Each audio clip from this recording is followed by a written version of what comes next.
So if you were to wrap up sort of everything that you've learnt through this project, and I'm sure you'll be a while kind of going through and digesting all that you've learned, what would be your advice to people who were going into launching a Kickstarter for the first time?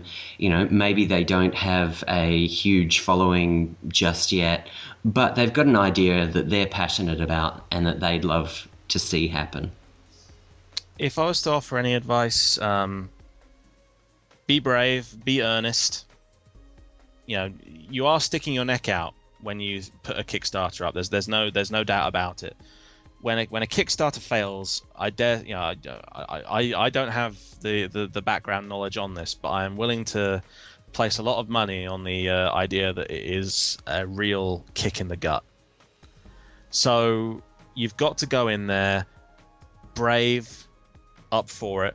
You need to be willing to take that chance. You need to maintain a clear head throughout. I dare say that there will always be moments where everything's a bit scary. Again, we haven't necessarily had that. Having essentially blown our target away in 2 days, but having seen people through the throes of their own Kickstarters and having witnessed that final closing couple of days and seen the stress that they go through trying to see their project through to the very end, I can only imagine just how tough that is. You know, those people who are really pushing their projects all the way to the very end, you know, you can't not respect what it is they're doing and the effort they put in. So, yeah, I definitely think people should be prepared to work. You know, success doesn't come overnight.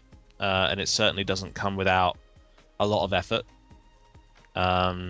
either from pimping the hell out of it, or from putting in the legwork before the project even happens. If you're doing an art project and you want this to succeed, you show that you can deliver. You show the artwork that you're going to be including in there, and you make it shine.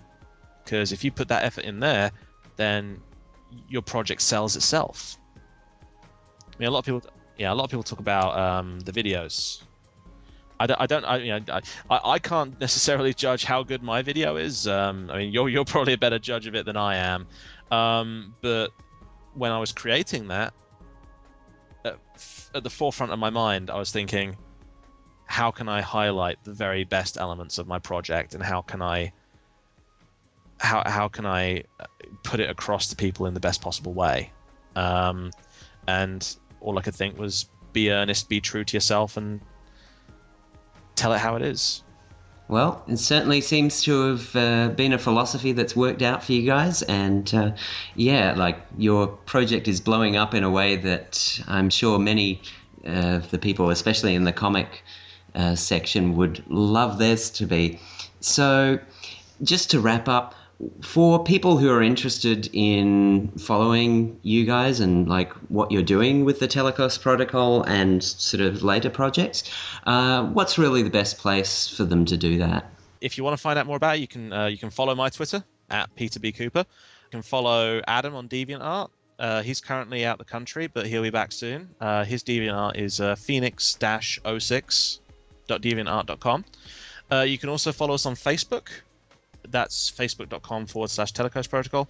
And we also have an official Twitter as well, at Telikos Protocol. So lots of different ways you can find out all about us. You can find out some slightly interesting personal thoughts on what it is we're doing via my Twitter as well. So lots and lots of different ways. And you can also find out through Vanquish. If you check out all the different social media outlets, Vanquish Interactive, they talk about stuff as well. So you can find out that way too.